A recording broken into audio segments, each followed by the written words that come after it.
भारत के मुसलमानों के पूर्वज कौन हैं? मुगल हैं, मंगोल हैं, अरबी लोग हैं, तुर्की लोग हैं? नहीं।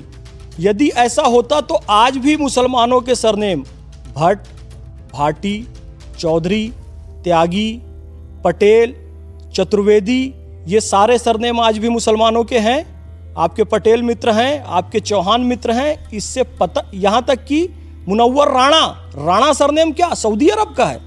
पाकिस्तान का बॉलर है राणा नवैदुल हसन, राणा सरनेम कहाँ से है? पाकिस्तान का एक बैट्समैन है सलमान बट। अरे भाई, बट, भट्ट, भटनागर, ये सब कहाँ से आया? सऊदी से आया, ईरान से आया? नहीं, ये सब भारत के ही सरनेम है।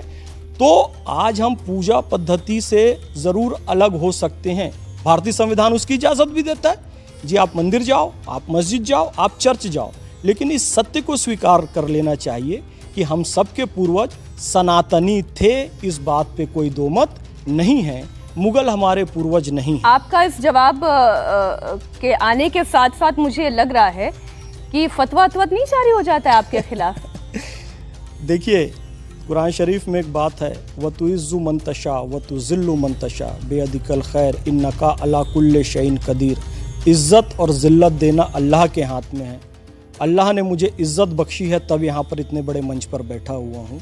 कोई मुझे ज़िल्लत नहीं दे सकता जब तक अल्लाह नहीं चाहेगा। अब आपने ये कहा कि हमारे पूर्वज, यानी मैं सनातनी धर्म से आ रही हूँ, हिंदू हूँ, मेरे पूर्वज और आपके पूर्वज जो मुस्लिम धर्म को मान रहे हैं, मुसलमान हैं, उन सब के पूर्वज एक हैं जो हिंदुस्तान के हैं। ठीक, तो फिर ये मुगल कौन है? देखिए, मुगल शब्द आया है मंगोल से। ये मुगल कहाँ से आए? तो जब मंगोलों की सेना, जो कि मुस्लिम नहीं थे, चंगेज़ खान हलाकू मुस्लिम नहीं था, जब ये चंगेज़ खान हलाकू इनकी सेना निकली और पूरे विश्व विजय करने की नीयत से निकली, तो उज़्बेकिस्तान भी पहुंची और उज़्बेकिस्तान में वहाँ की महिलाओं के साथ उन्होंने अनाचार किया, अत्याचार किया, बहुत सारी महिलाओं को अपने संग में रखा। उसके परिणाम स्वरूप जो संतानें हुई, उसी में से एक संतान थी बाबर, और उसी उज़्बेकिस्तान के फरगना से बाबर भारत आया था। यानी कि ये मुगल, इनके पूर्वज कौन हैं? मंगोल हैं। और मंगोल इतने क्रूर थे और रहन सहन से इतने गंदे थे कि वो जीवन में कभी नहाते नहीं थे। इरफान हबीब ने हज़रत अमीर खुसरो के हवाले से एक बात लिखी है कि हज़रत अमीर खुसरो को जब मंगोलों ने अरेस्ट कर लिया था, तो हज़रत अमीर खुसरो कहते हैं उनके जिस्म से इतनी बदबू आ रही थी कि ऐसा लग रहा था मुझे उल्टी हो जाएगी। अब इन्हीं की वंश परंपरा के लोग ये मुगल कहलाए। बाद में हालांकि उन्होंने इस्लाम स्वीकार कर लिया। अब जी कभी नहाते नहीं थे, लेकिन हिंदुस्तान में आए और देखिए यहाँ तो जी त्रिकाल संध्या हो रही है, इतनी सारी नदियां त्रिकाल संध्या कर रहे हैं, 3 बार डुबकी लगा रहे हैं। तो भाई उनको शर्म आई, तो नियम बनाए कि चलो जी साल में 1 बार नहाएंगे। फिर कहा नहीं, इससे काम नहीं चलेगा। फिर कहा जी शुक्रवार के शुक्रवार। ये सब उनकी परंपरा है, ये मुसलमानों की परंपरा नहीं है। उन्होंने कहा चलो हफ्ते में 1 बार तो हम नहा ही लेंगे। इसलिए कई लोग मजाक में कहते हैं, जबकि ऐसा है नहीं कि यार मुसलमान तो जुम्मे के जुम्मे नहाते। नहीं भैया, ऐसा नहीं, हम लोग रोज नहाते हैं। ये मंगोलों के कारण ऐसा हुआ, क्योंकि वो लोग कभी नहाते नहीं थे। लेकिन इस देश का मुसलमान सनातनियों की ही औलाद है, हमारे पूर्वज सनातनी हैं, हिंदू हैं। तो इस सच्चाई को हमें समझना चाहिए। और जो उनकी क्रूरता थी, जाहिर बात है वो मुगलों में भी कायम रही। बाद में आप देखेंगे कि औरंगज़ेब ने अपने भाई दारा शिकोह को, जो कि उपनिषद का बड़ा ज्ञाता था, सत्ता में वो राजा ना बन जाए, इसलिए उसे नग्न करके, नग्न हाथी की पीठ पर उसे पूरे दिल्ली के बाजार में घुमाया और उसका कत्ल कर दिया। इसी तरीके से 4 साहबजादों को दीवारों में चुनवा दिया गया। केशव राय मंदिर तोड़ा गया, काशी विश्वनाथ का मंदिर तोड़ा गया। तो अत्याचार की सीमा और बर्बर तरीके से, यहां तक कि मीनाक्षी जी मैं आपको बताऊं, छावा फिल्म में आपने जो देखा, छावा एक उपन्यास है शिवाजी सावंत की जी, जो कि सत्य घटनाओं पर आधारित है। 40 दिन तक एक देश के हमारे युवा को, छत्रपति संभाजी महाराज को अरेस्ट करके रखता है और तड़पाता है। कोई सामान्य व्यक्ति होता, मृत्युदंड भी देना है तो 1 बार में दे देता। 40 दिन तक तड़पाया। एक दिन दांत निकाल रहे हैं, एक दिन कान निकाल रहे हैं, एक दिन जीवा निकाल रहे हैं, एक दिन नाखून निकाल रहे हैं, एक दिन आंख निकाल रहे हैं। ये काम मनुष्य नहीं कर सकता, ये क्रूर मंगोल लुटेरे ही कर सकते हैं, जिनकी औलादें ये बाबर और नहीं, लेकिन वैसा आप ये देखें, जिनकी बात आप कर रहे हैं उन्हीं औरंगजेब के लिए अब एक बात ये भी चल पड़ी है कि वो बहुत ही भले इंसान थे, बड़े ही मितव्ययी थे कि राजकोष को घाटा ना हो जाए इसलिए अपनी टोपी खुद सिला करते थे। वो इतने अच्छे इंसान थे, इतने अच्छे शासक बादशाह थे कि उन्होंने मंदिर बनवा दिए। ये तर्क कहाँ से आता है फिर? अच्छी बात है मीनाक्षी जी, ये तर्क आते हैं, अच्छी बात है। जो लोग तर्क लाते हैं ना, मैं नाम ले दे रहा हूँ, ये अकबरुद्दीन ओवैसी, असदुद्दीन ओवैसी जैसे लोग ये तर्क लाते हैं और इन्हीं की विचारधारा के लोग ये तर्क लाते हैं। औरंगजेब वेतन नहीं लेते थे, औरंगजेब टोपी सिलते थे, उससे जो उनको बेचने से मिलता था उससे वो जीवन यापन करते थे। आप अपनी सांसद की तनख्वाह मत लो, कर सकते हो, नहीं करोगे। मंदिर बनाया औरंगजेब ने, ठीक है चलो ये भी मान लेते हैं, तो आप भी बनाओ मंदिर। कह दो कि भैया अयोध्या का कोर्ट केस से लड़कर लिया गया है, काशी और मथुरा हम स्वयं दे देते हैं क्योंकि औरंगजेब ने मंदिर बनाया था। आप इसको नहीं मानोगे, आप तो खुद कह रहे हो ना औरंगजेब मंदिर बनाया था और मितव्ययी था, तो अपनी तनख्वाह नहीं छोड़ोगे, मंदिर बनाने में सामने नहीं आओगे। लेकिन सच्चाई को कुछ समझना चाहिए, तो खामखा ऐसी थ्योरी नहीं। लेकिन इरफान हबीब, क्योंकि आपने उन्हें अभी थोड़ी देर पहले कोट किया, तो मैं इरफान हबीब को ही कोट करते हुए कहती हूँ, वो ये कहते हैं कि औरंगजेब ने कामाख्या मंदिर बनवाया और कामाख्या मंदिर में जाकर देखिए, वहां पर बकायदा एक पत्र औरंगजेब के नाम का वहां पर मौजूद है। लेकिन कोई ये नहीं बताता, कोई ये जानकारी नहीं देता कि ये वही औरंगजेब है जिसने त्र्यंबकेश्वर महादेव मंदिर को भी खंडित किया था। ये वही औरंगजेब है जिसने न जाने कितने 87 मंदिर, जिसका उल्लेख जदुनाथ जी सरकार अपनी बुक में करते हैं, हिस्ट्री ऑफ औरंगजेब में वो ये बात कह रहे हैं कि 87 मंदिर ऐसे थे जो औरंगजेब ने तुड़वाए। इन बातों को क्यों नजरअंदाज कर दिया जाता है? क्यों मुगल बादशाहों का महिमा मंडन किया जाता है? देखिए, मसीरे आलमगीरी में भी ये बात लिखी हुई है कि काशी विश्वनाथ का मंदिर औरंगजेब ने तोड़ा था। ये बात रिटर्न है, उसमें इस बात का उल्लेख है। जदुनाथ सरकार जी ने भी त्र्यंबकेश्वर के मंदिर के बारे में लिखा है। और एक बात और आती है कि औरंगजेब देखता था कि एक बड़ी ज्वाला आ रही है, एक बड़ा चिराग जल रहा है कहीं बड़े दूर से, तो पता किया जी कहाँ चल रहा है, तो पता चला एक मंदिर है मथुरा में कृष्ण भगवान का, केशव देव मंदिर, वहां पर चिराग जलता है, वहां पर जोत जलती है, तो उसकी रोशनी आगरा तक, दिल्ली तक पहुंचती है। तो वो देखकर बड़ा अचंभित हुआ और उसको तोड़ने के लिए पहुंचा। वहां पर केशवराय मंदिर को तोड़कर उसने जामा मस्जिद बनाया। आज भी जो कृष्ण जन्मभूमि का विवाद है उसके पीछे यही कारण है। कौन? औरंगजेब। लेकिन इतिहास को छुपाया जाता है। अब मैंने इरफान हबीब का नाम यद्यपि लिया, लेकिन इरफान हबीब भी लेफ्ट के हिस्टोरियन हैं, लेकिन सतीश चंद्र लेफ्ट के हिस्टोरियन हैं। इरफान हबीब और सतीश चंद्र ने बहुत छुपाने की कोशिश की, बहुत छुपाने की कोशिश की। उसके बाद भी उसकी क्रूरता इतनी थी कि बताना ही पड़ा, अप्रत्यक्ष रूप से हजरत अमीर खुसरो के माध्यम से, जिसका मैंने उदाहरण दिया है।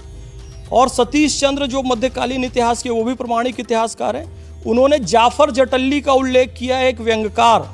जाफर जटल्ली ने बड़े अश्लील शब्दों में कहा है, उसे मैं सभ्य शब्दों में कहता हूं, शैतान के नितंब तले अंधेरा। औरंगजेब के लिए जाफर जटल्ली ने कहा, जो कि औरंगजेब के समकालीन थे। ये बात सतीश चंद्र ने अपनी पुस्तक में लिखी है। तो सोचो वो कितना क्रूर शासक रहा होगा कि जाफर जटल्ली को अपनी जान की भी फिक्र नहीं थी। उन्होंने क्या लिख दिया? शैतान के नितंब तले अंधेरा। अब आप देखें कि दिल्ली में ही आप पूरा घूम के देखें तो बहुत सारे ऐसे मॉन्यूमेंट्स मिल जाएंगे जो मुगल कालीन तैयार किए गए हैं। उनकी भी उलाहना दी जाती है कि आप ये तो देखें कि मुगलों ने भारत को क्या दिया, किस तरीके का आर्किटेक्चर दिया, किस तरीके का खान पान दिया, किस तरीके की पोशाक दी, किस तरीके की सुगंध दी। यहाँ की संस्कृति में वो रच बस गए। तो यहाँ की संस्कृति में वो रच बस गए या यहाँ पर रहने वाले सनातनियों को भी धर्मांतरण के लिए उन्होंने प्रेशराइज किया? जो दर दर भटक रहे हैं उनके पास वास्तुकला सीखने का समय कहाँ से आएगा? वो कहाँ से इतने भव्य इमारतें बना लेंगी? आपके नाम से मदुरई में बहुत बड़ा मंदिर है, मीनाक्षी मंदिर, जो मैं शुरू में माता जी का नाम लिया ना, जी। माता पार्वती का, वो मीनाक्षी मंदिर मदुरई में है। आप जाकर देखिए उन मंदिरों को। इसकी कल्पना भी कभी कोई मुगल नहीं कर सकता। आप क्या सोचते हैं, ये जो ताजमहल बना है या हुमायूं का मकबरा बना है, ये इनके दिमाग की कल्पना है? नहीं हो सकती। ये सब भारतीय वास्तुविदों की कल्पना है। पूरा शुल्व सूत्र जो है, शुल्व सूत्र में सारी चीजें बताई गई है, यज्ञवेदी से लेकर सारे विश्वकर्मा भगवान जो हैं कि कैसे भवनों का निर्माण किया जाता है, ये सब भारतीय सनातन ग्रंथों में मौजूद है। ये सब चीजें वहीं से ली गई है। उसके बाद उसे थोड़ा मॉडिफाई करके उसमें अपना नाम लिख के, वो कहते हैं ना जी, बनाया किसी और ने और नाम किसी और ने, उसमें अपना लिख दिया कि मेड इन फलाना। तो वही काम उन्होंने किया है। उन्होंने ये कोई आर्किटेक्चर नहीं बनाया है। फिर मैं कह रहा हूँ, जो लोग मुगलों से मोहब्बत करते हैं वो समझ जाएं कि मुगल मुसलमान भी नहीं थे और अत्याचारी थे, आताताई थे, उन्हें वास्तुकला का भी ज्ञान नहीं था। आज भी मैं किसी देश का नाम नहीं लेना चाहता, मैं बहुत सारे देशों में घूमता रहता हूँ, वहाँ पर खाना बनाने तक की तकनीक नहीं है। खाना बनाना तक नहीं आता था वो लोगों को। आज भी फीका खाना खाते हैं, उनको नमक का महत्व पता नहीं है। ये सब उसी परंपरा से आए हुए लोग हैं। और वो 56 भोग वाले देश को ये बताएंगे कि खाना हम लेकर आए। वो मीनाक्षी मंदिर जैसे मंदिरों को बनाने वाले लोगों को ये बताएंगे, अजंता एलोरा कैलाश मंदिर बनाने वाले लोगों को ये बताएंगे कि वास्तुकला हम लेकर आए। मुसलमान मैं भी हूँ, लेकिन मैं मानता हूँ कि मेरे पूर्वज सनातनी थे। मेरा सऊदी अरब से कोई लेना देना नहीं है। मैं आज भी नमाज पढ़ता हूँ और पढ़ता रहूँगा। मैं एक भारतीय मुसलमान हूँ। इबादत के लिए मेरा सिर काबा की तरफ झुकेगा। सऊदी अरब में है काबा, जहाँ हम हज करने जाते हैं। इबादत के लिए मेरा सिर काबा की तरफ झुकेगा। जब सर कटाने की बात आएगी तो सरजमीन हिंदुस्तान के लिए कटेगा। यही मैं कहना चाहता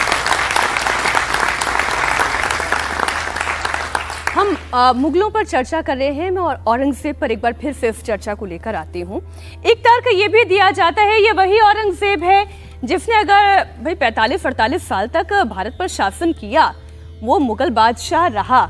और उसके बारे में ये कहा जाता है कि वो जब तक ब्राह्मणों की जनेऊ नहीं देख लेता था, जब तक वो हिंदुओं का कत्ल नहीं कर देता था या फिर उनका धर्मांतरण नहीं कर देता था, उससे चैन नहीं आता था। आपने छावा का थोड़ी देर पहले जिक्र किया, जिस तरीके से उनके ऊपर अत्याचार किया, इन तमाम चीज़ों के होने के बावजूद वो ये पूछते हैं फिर हिंदू बच कैसे गए भारत में। अगर वो इतना ही आताताई था तब तो हिंदुओं की पूरी नस्ल को खत्म हो जाना चाहिए था। पाकिस्तान एक पूरा देश बन गया इस्लामिक, बांग्लादेश पूरा एक देश बन गया इस्लामिक, और कितने लोगों को धर्मांतरित करता वो। भारत माता का एक बड़ा हिस्सा टूट गया। क्यों? यही कहा ना कि भाई हम हिंदुओं के साथ नहीं रह सकते, हमारे हित अलग हैं। तो अलग हित बताने वाला कौन था? औरंगजेब ही था ना। वही विचारधारा आते आते इतने सारे लोग मुसलमान बन गए और कुछ लोगों ने पाकिस्तान की मांग कर दी। और जी सब क्यों नहीं बना, पूरा भारत क्यों नहीं धर्मांतरित हुआ? तो देखिए, टैक्स था जजिया, क्योंकि ऑप्शन था वहां पर। ऑप्शन क्या था? या तो इस्लाम स्वीकार कर लो, औरंगजेब ने जो ऑप्शन दिया, जो कि छावा फिल्म में दिखाया गया है, जो कि 4 साहबजादों के साथ किया गया, गुरु गोविंद सिंह जी के साथ किया गया। या तो इस्लाम स्वीकार कर लो, दूसरा या तो जजिया कर दे दो और हिंदू रहो।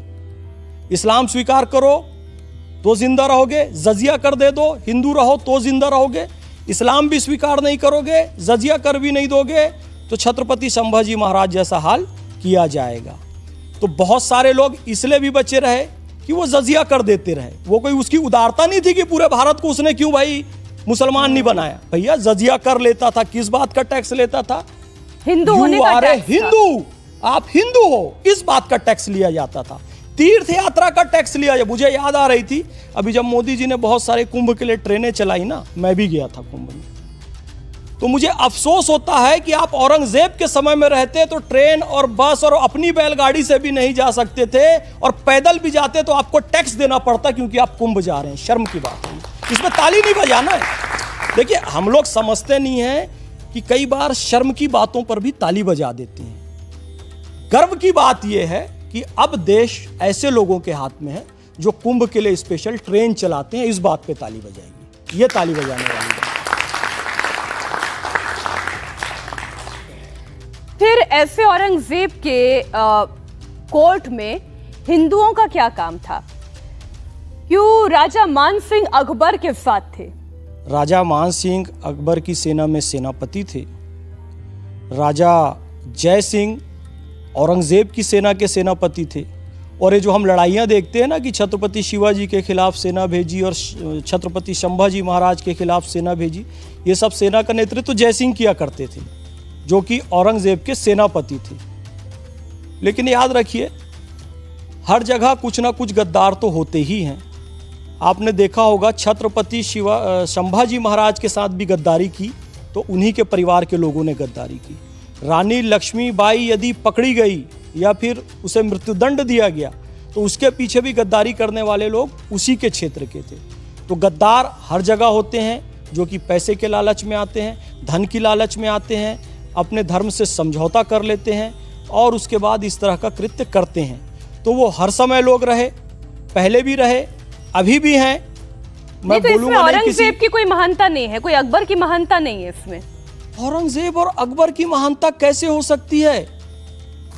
आज मैं पॉलिटिकल, आप जानती तो हैं वर्तमान के सब सारे आजकल के तथाकथित धर्मनिरपेक्ष दल लोग पैसे के लिए, सत्ता के लिए क्या क्या कर रहे हैं। कोई भारत माता को डायन बोल दे रहा है, कोई भारत तेरे टुकड़े होंगे इंशाल्लाह को सपोर्ट कर दे रहा है, कोई 15 मिनट के लिए पुलिस हटा दो हम क्या से क्या कर देंगे कह रहा है, कोई कह रहा है चिकन नेक काट देंगे, असम को देश से अलग कर देंगे, कश्मीर की आजादी तक, भारत की बर्बादी तक। ये लोग सत्ता और पैसे के लिए ही तो कर रहे हैं, और क्यों कर रहे हैं? तो ऐसे लोग उस समय भी थे और अभी भी थे। उसमें महानता कहां के राजा की, महानता कहां के औरंगजेब की, महानता कहां के अकबर की, जो अपनी बहन बेटियों तक का समझौता कर दे सत्ता के लिए, पैसे के लिए, उसको गद्दारी तो कहो।